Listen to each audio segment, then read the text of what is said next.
Hello friends.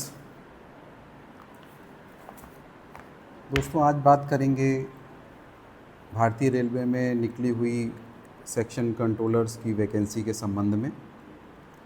सबसे पहले तो आपको मैं ये बता देना चाहता हूँ कि ये पहली बार ऐसा हो रहा है कि सेक्शन कंट्रोलर की वैकेंसी जो है वो एग्ज़ाम के थ्रू हो रही है, ओपन एग्ज़ाम के थ्रू हो रही है। इससे पहले या तो डिपार्टमेंटल एग्ज़ाम होते थे जिसमें डिपार्टमेंट के लोग ही अपीयर होते थे, या फिर एक पोस्ट हुआ करती थी ट्रैफिक अप्रेंटिस के नाम से, जिसको कि रेलवे बोर्ड ने सरेंडर कर दिया। उस पोस्ट के माध्यम से सेक्शन कंट्रोलर में भर्तियां हुआ करती थी। एक ब्रीफ मैं इस नोटिफिकेशन के बारे में आपको देना चाहता हूँ। ब्रीफ डिस्क्रिप्शन इसका मैं दूंगा। दरअसल 368 इसमें टोटल पोस्ट हैं। अभी आपका ये 15 सितंबर से फॉर्म भरना शुरू हो रहा है इसका, और लगभग 1 महीने तक इसका फॉर्म भरा जाएगा। जिन भी विद्यार्थियों ने ग्रेजुएशन किया हुआ है, किसी भी स्ट्रीम से हो, वो लोग इस फॉर्म को भर सकते हैं और इस एग्ज़ाम में अपीयर हो सकते हैं। दोस्तों, CBT फर्स्ट और CBT सेकंड दो इसके एग्ज़ाम होंगे। एक प्रीलिम्स होगा, मेंस होगा, और इसके बाद डॉक्यूमेंट वेरिफिकेशन और मेडिकल जो भी रिक्वायरमेंट है उस हिसाब से इसका सिलेक्शन प्रोसेस होगा। जॉब के बारे में बात करें तो ये लेवल 6 की जॉब है। 35,400 इसका बेसिक है, और इसके साथ ही साथ जो भी सेंट्रल गवर्नमेंट के एम्प्लॉयज़ को अलाउंसेस वगैरह मिलते हैं, जैसे कि आपका DA हो गया, HRA हो गया, इसके अलावा भी कई सारे अलाउंसेस हैं, ये सारे सैलरी में जुड़ेंगे। इसके बाद दोस्तों बात करते हैं कि सेक्शन कंट्रोलर की पोस्ट जो है एक्चुअल में इनका काम क्या है। इस पोस्ट के पर जो लोग होते हैं उनका काम क्या होता है, क्या उनको देखना होता है, ये सब पर हम बात करेंगे। सबसे पहले तो मैं आपको ये इसमें इंफॉर्मेशन देना चाहूँगा कि जो सेक्शन कंट्रोलर होते हैं इनकी पोस्टिंग DRM ऑफिस में होती है।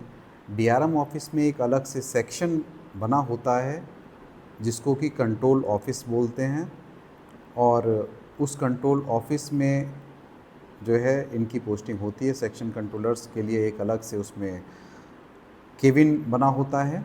मैं थोड़ा डिटेल में जाऊंगा, अभी ऐसे आपको ओवरव्यू थोड़ा सा मोटा मोटा अभी दे रहा हूँ, इसके बाद मैं इसकी डिटेल बताऊंगा कि एक्चुअल में क्या होता है।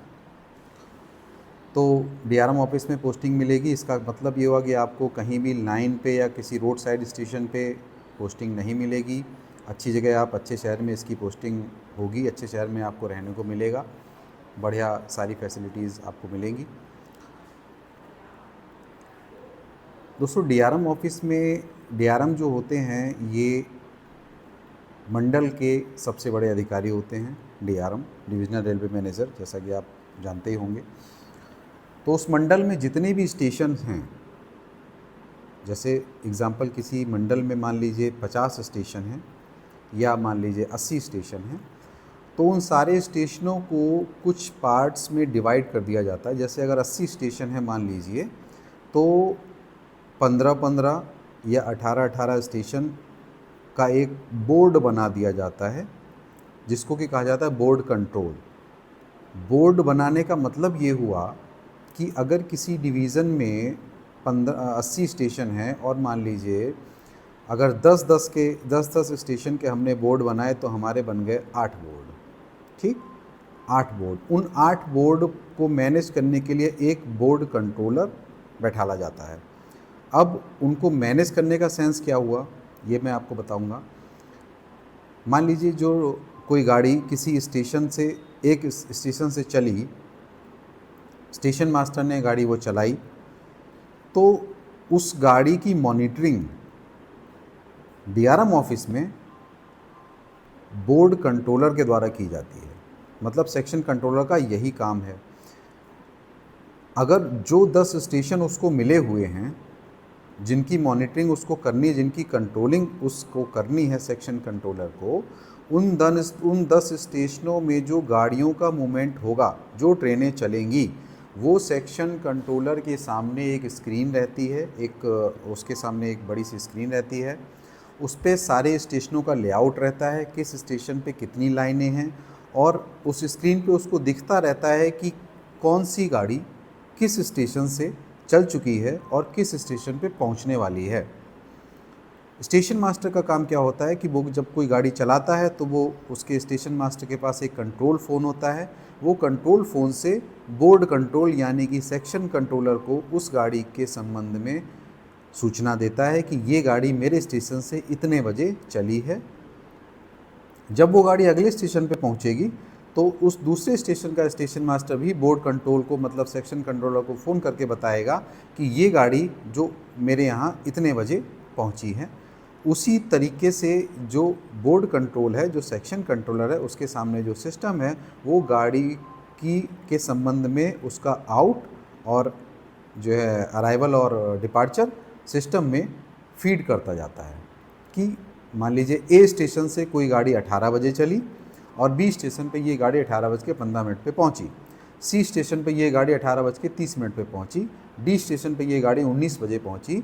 इस तरीके से बोर्ड कंट्रोल सेक्शन कंट्रोलर का काम क्या होता है कि वो सिस्टम में ये टाइमिंग फीड करता रहता है और वो जो गाड़ी है वो गाड़ी उस बोर्ड कंट्रोल को सेक्शन कंट्रोलर को अपने सामने सिस्टम पे दिखती रहती है कि ये गाड़ी स्टेशन ए से चली थी इतने बजे और स्टेशन डी तक इतने बजे पहुंच गई। क्लियर? ये तो हुआ गाड़ियों का मूवमेंट। तो आप इसके पोस्ट से समझ गए होंगे कि एक तरीके से ये गाड़ियों को कंट्रोल कर रहा है, गाड़ियों को कंट्रोलिंग के लिए बैठाया गया है। कंट्रोल कैसे कर रहा है? कंट्रोल ऐसे कर रहा है कि मान लीजिए ए स्टेशन से चलने के बाद अगर गाड़ी ए स्टेशन से बी स्टेशन की ओर जा रही है और बी से सी की ओर जाएगी, मान लीजिए कोई गाड़ी सी से ए की तरफ भी है चलने को, तो सेक्शन कंट्रोलर ही डिसाइड करेगा कि इन दोनों गाड़ियों की क्रॉसिंग कौन सा स्टेशन कराएगा, बी स्टेशन कराएगा या ए स्टेशन कराएगा। अगर सेक्शन कंट्रोलर को उन दोनों गाड़ियों की क्रॉसिंग ए स्टेशन पे करानी होगी तो सेक्शन कंट्रोलर स्टेशन ए को, स्टेशन मास्टर जो है स्टेशन ए पे, उसको फ़ोन करेगा, कहेगा कि इन दोनों गाड़ियों की क्रॉसिंग आपको अपने स्टेशन पे करानी है। उसके आदेश का अनुपालन स्टेशन मास्टर करते हैं। जैसा कि मैंने आपको बताया, आप अब तक समझ गए होंगे कि सेक्शन कंट्रोलर जो है ये अपने सेक्शन में गाड़ियों को कंट्रोल करने का काम करते हैं। गाड़ियाँ किस गाड़ी की क्रॉसिंग कहाँ होगी, कौन सी गाड़ी रोकेगा, कौन सी गाड़ी चलनी है, कौन सी गाड़ी रोकनी है, कौन सी गाड़ी राइट टाइम निकलनी है, किस गाड़ी को हमें प्रेफरेंस देना है। कई बार ऐसा होता है कि एक गाड़ी आपकी किसी स्टेशन पर रोक दी जाती है, दूसरी गाड़ी उसको ओवरटेक कर जाती है। ये सारे के सारे डिसीजंस जो होते हैं ये सेक्शन कंट्रोलर लेते हैं। सेक्शन कंट्रोलर के आदेशों के अनुसार स्टेशन पे बैठा हुआ स्टेशन मास्टर कार्य करता है। ये तो हुआ गाड़ी कंट्रोलिंग के संबंध में सेक्शन कंट्रोलर का काम। इसके अलावा स्टेशन की जो भी दिक्कतें हैं, दिक्कतें से मेरा मतलब है कि स्टेशन पे किसी भी विभाग से संबंधित कोई भी प्रॉब्लम हो, उसको स्टेशन मास्टर अपने डिवीज़न मतलब मंडल कार्यालय पहुंचाने के लिए जो जरिया होता है वो सेक्शन कंट्रोलर ही होता है। स्टेशन मास्टर अपने कंट्रोल फ़ोन से, जो कंट्रोल फ़ोन स्टेशन मास्टर के पास दिया रहता है, उस फ़ोन से उस समस्या के बारे में, उस विभागीय दिक्कत के बारे में बोर्ड कंट्रोल को बताता है कि सर स्टेशन ए पे ये दिक्कत है, लाइट नहीं चल रही है, पंखा नहीं चल रहा है, या और कोई दिक्कत है कि प्लेटफॉर्म की लाइन पे पानी भर गया है बारिश के कारण, ये जो भी दिक्कतें हैं, ये सारी की सारी दिक्कतें स्टेशन मास्टर बोर्ड कंट्रोल को कंट्रोल फ़ोन के माध्यम से नोट कराता है। सेक्शन कंट्रोलर का काम क्या है कि वहाँ पर, जैसे ये तो रहा गाड़ियों को कंट्रोलिंग करने वाला, जो कि गाड़ियों को कंट्रोल कर रहा है, पद का नाम हो गया सेक्शन कंट्रोलर या बोर्ड कंट्रोलर। इसके साथ ही साथ ट्रेन के चलने में जितने भी विभाग संबंधित हैं, जैसे कि electric control, commercial control, engineering control, RPF control, ये सारे कंट्रोल ऑफिस भी सेक्शन कंट्रोलर के पास में ही बने होते हैं। जैसे ही कोई स्टेशन किसी प्रॉब्लम की सूचना बोर्ड कंट्रोल को देता है, सेक्शन कंट्रोलर का काम क्या है कि सेम मैसेज उस संबंधित कंट्रोलर को, उस संबंधित विभागीय कंट्रोल को वो मैसेज फॉरवर्ड कर देता है। फॉर एग्ज़ाम्पल, यदि किसी स्टेशन में मान लीजिए गाड़ी में चैन पुलिंग हुई, स्टेशन मास्टर बोर्ड कंट्रोल को नोट कराएगा कि सर गाड़ी संख्या इतने में चैन पुलिंग हुई। चैन पुलिंग से संबंधित विभाग जो है वो आरपीएफ का विभाग है। आरपीएफ को देखना होता है कि गाड़ियों में चैन पुलिंग ना हो। सेक्शन कंट्रोलर तुरंत ये मैसेज आरपीएफ कंट्रोल को देगा कि इस स्टेशन पर इस गाड़ी में चैन पुलिंग हुई है। अब उसमें क्या कार्रवाई करनी है ये आरपीएफ कंट्रोल देखेगा। वो वहाँ पर जो आरपीएफ का स्टाफ होगा उसके पास तुरंत मैसेज जाएगा कि देखिए इसको इस गाड़ी में ये कंट्रोल ये हुआ है, चेन पुलिंग हुई है, इसको आप देखिए कौन लोग थे, उनको पकड़िए, उनके खिलाफ एक्शन कीजिए। इलेक्ट्रिक से संबंधित कोई समस्या है तो स्टेशन मास्टर बोर्ड कंट्रोल को नोट कराएगा। बोर्ड कंट्रोल मतलब या सेक्शन कंट्रोलर जो है वो संबंधित विभागीय कंट्रोल को उस समस्या के बारे में नोट कराएगा, फिर उस पर एक्शन लिया जाता है और उस समस्या का समाधान किया जाता है। तो आप इस तरीके से ये समझ सकते हैं कि जो सेक्शन कंट्रोलर है या बोर्ड कंट्रोलर है ये एक तरीके से सीढ़ी का काम करता है स्टेशन मास्टर और डीआरएम ऑफिस के बीच में, एक सीढ़ी का काम करता है। स्टेशन मास्टर सूचनाएं, स्टेशन से संबंधित सारी सूचनाएं बोर्ड कंट्रोल को देता है, सेक्शन कंट्रोल को देता है। सेक्शन कंट्रोलर वहाँ डिवीज़न में ये सूचनाएं सर्कुलेट करता है, जिससे भी संबंधित सूचनाएं होती हैं उसको सर्कुलेट करता है। सारे ऑफिसर्स जो होते हैं उनके ऑफिस भी कंट्रोल ऑफिस के आसपास ही इर्द गिर्द ही बने हुए होते हैं। यदि ऑफिसर्स का इन्वॉल्वमेंट इसमें चाहिए होता है तो सेक्शन कंट्रोलर ही ये काम करता है और संबंधित ऑफिसर्स को या चीफ कंट्रोलर को इनके संबंध में, उन समस्याओं के संबंध में सूचना देता है। ये तो हुआ सेक्शन कंट्रोलर का काम। जब सेक्शन कंट्रोलर काफ़ी समय इनको ड्यूटी करते हो जाता है, इनमें जब एक्सपीरियंस, इनका जो अनुभव बढ़ जाता है, तो इन्हीं सेक्शन कंट्रोलर्स में से कुछ लोग सेलेक्ट कर लिए जाते हैं जिसकी कोई परीक्षा नहीं होती, उनको बना दिया जाता है चीफ कंट्रोलर। उनको फिर चीफ कंट्रोलर का काम देखना होता है। चीफ कंट्रोलर का काम मतलब ये होता है कि चीफ कंट्रोलर बोर्ड कंट्रोल पर मॉनिटरिंग नहीं करता है, उसका ऑफिस अलग से बना होता है। बोर्ड कंट्रोल जो भी समस्याएं देता है चीफ कंट्रोलर को, उन समस्याओं को अदर डिपार्टमेंट से लाइजनिंग करके उन समस्याओं का सॉल्यूशन चीफ कंट्रोलर को निकालना होता है। या जैसे किसी अधिकारी तक कोई बात पहुंचानी है तो सेक्शन कंट्रोलर चीफ कंट्रोलर को बोलेगा, चीफ कंट्रोलर संबंधित अधिकारी से बात करेगा, क्योंकि सेक्शन कंट्रोलर के पास इतना टाइम नहीं होता है कि वो अपनी कुर्सी से उठ पाए। क्यों? क्योंकि जैसे मैंने पहले ही बताया था कि जो मंडल होता है, जो डिवीज़न होता है, डिवीज़न के सारे स्टेशन बांट दिए जाते हैं। उसके हिसाब से बोर्ड कंट्रोल बनाए जाते हैं कि मान लीजिए किसी बोर्ड कंट्रोल के पास या किसी सेक्शन कंट्रोलर के पास 12 स्टेशन हैं, किसी सेक्शन कंट्रोलर के पास 14 स्टेशन हैं, तो 14 स्टेशन उस कंट्रोलर से लगातार टच में रहते हैं, वह अपनी दिक्कतें उस सेक्शन कंट्रोलर को नोट कराते रहते हैं कि सर मेरे यहाँ ये प्रॉब्लम है, या मेरी ये गाड़ी इतने बजे आई है, इस गाड़ी की क्रॉसिंग इतने बजे होनी है, ये गाड़ी मैंने ये चला दी है, ये गाड़ी मेरे यहाँ आ रही है। ये सारी की सारी इन्फॉर्मेशंस बोर्ड कंट्रोल लगातार, सेक्शन कंट्रोल लगातार सुनता रहता है। सेक्शन कंट्रोलर को ये सारी इन्फॉर्मेशन स्टेशन से मिलती रहती है। उस हिसाब से सेक्शन कंट्रोलर अपनी प्लानिंग करता है। एक बहुत इंपॉर्टेंट चीज़ यहाँ पर ये बताना चाहूँगा कि जो स्टेशन मास्टर होता है वो सारे के सारे आदेश सेक्शन कंट्रोलर से ही लेता है। सेक्शन कंट्रोलर की बगैर अनुमति के कोई भी स्टेशन मास्टर अपने स्टेशन पर ना ही क्रॉसिंग करा सकता है, ना ही अपने स्टेशन पे गाड़ी को अनावश्यक रूप से रोक सकता है। ये सारे के सारे आदेश सेक्शन कंट्रोलर के द्वारा ही स्टेशन मास्टर को दिए जाते हैं। तो मुझे लग रहा है कि मैंने काफ़ी हद तक आपको सेक्शन कंट्रोलर की जो जॉब प्रोफाइल उसके बारे में बता दिया होगा। फ्रेंड्स, जो इन्फॉर्मेशन मैंने अभी आपको दी उसमें कुछ चीज़ें मैं और ऐड करूँगा।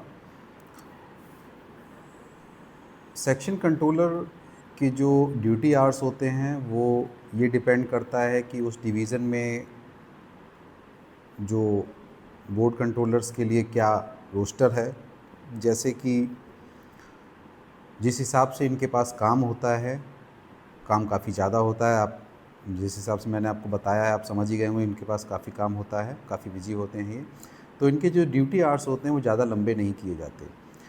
ज़्यादातर बोर्ड कंट्रोल होते हैं या तो ये 6 घंटे के रोस्टर में होते हैं या मैक्सिमम 8 घंटे। अदरवाइज़ ज़्यादातर आप देखेंगे 70-80% जो है वो 6 घंटे के रोस्टर में होते हैं। 6 घंटे के रोस्टर से मेरा मतलब है कि एक दिन में एक बोर्ड कंट्रोल पर 4 सेक्शन कंट्रोलर ड्यूटी करेंगे। 24 घंटे में 6-6 घंटे की शिफ्ट में 4 सेक्शन कंट्रोलर एक बोर्ड कंट्रोल पर ड्यूटी कर लेंगे। किसी सेक्शन कंट्रोलर की ड्यूटी मान लीजिए 6 से 12 है, तो 12 बजे वो ड्यूटी अपनी ऑफ करेगा। अगला सेक्शन कंट्रोलर उसको 12 बजे आ जाएगा, वो 12 से 18 बजे तक ड्यूटी करेगा उसी बोर्ड पर। फिर अगला दूसरा सेक्शन कंट्रोलर जो है 24 बजे आ जाएगा। 6 से 12, 12 से 18, 18 से 24। रेलवे में 0 से 24 चलता है, आपको पता ही होगा। तो ये चीज़ें मैंने इसलिए ऐड की कि जो पहले मैंने आपको इन्फॉर्मेशन दी उसमें मैंने ये चीज़ मिस कर दिया था कि आप लोगों को ये ना लगे कि एक बोर्ड कंट्रोल पर एक ही सेक्शन कंट्रोलर रहेगा, ठीक है। तो उनकी शिफ्ट जो है, शिफ्ट वाइज उनकी ड्यूटी चेंज होती रहती है। तो इन शॉर्ट मैं ये कहना चाहूँगा दोस्तों कि बहुत अच्छी जॉब है और अच्छे शहर में आपको रहने को मिलेगा। इसमें बढ़िया शहर में आप रह पाएंगे, आपको सारी अच्छे शहर में पोस्टिंग आपको मिलेगी। तो कई सारी और भी आपके प्रॉस्पेक्टस वगैरह होते हैं, जो चीज़ें आपके होती हैं उन वो आप कर पाओगे। चाहे आप अपने फैमिली के पॉइंट ऑफ व्यू से देखो या अपने करियर के आप पॉइंट ऑफ व्यू से देखो, आप इसमें आगे जा सकते हो। तो मेरा सजेशन यही है कि आप इसके लिए अप्लाई करिए, फॉर्म इसका भरिए। और ये एग्ज़ाम दोस्तों आरआरबी कराता है। रेलवे की जो भी वैकेंसीज़ होती हैं, ये रेलवे रिक्रूटमेंट बोर्ड बने हुए हैं, इनका काम होता है एग्ज़ाम कराना। तो आप 15 सितंबर से फॉर्म ये भरे जाएंगे। आपका क्षेत्र जिस भी रेलवे में आता है, उस जोनल रेलवे की वेबसाइट पर आपको इसके सारी डिटेल्स जो आपको मिल जाएगी नोटिफिकेशन की। आप इसको अप्लाई करिए और इसके लिए आप फाइट करिए। Best wishes, thank you. और रेलवे से संबंधित जानकारियों के लिए आप मेरा चैनल सब्सक्राइब कर लें। इस पे मेरा पर्पज़ ये रहता है कि रेलवे में कई ऐसी चीज़ें होती हैं जो कि नॉर्मल पब्लिक हमारी नहीं जानती है। As a railway servant, sorry मैंने अभी तक आपको बताया नहीं कि मैं रेलवे में जॉब करता हूँ। तो एज़ अ रेलवे सर्वेंट मैं ये चाहता हूँ कि कुछ जो इम्पोर्टेंट चीज़ें हैं, जो हमारे रेलवे के पॉइंट ऑफ व्यू से भी नॉर्मल पब्लिक को जानना चाहिए, ज़रूरी है, वो चीज़ें आप लोगों तक पहुँचें। इस कारण मैंने ये चैनल बनाया है और मैं इस तरीके से वीडियो ये बना रहा हूँ। तो थैंक यू, बहुत बहुत धन्यवाद। Thank you.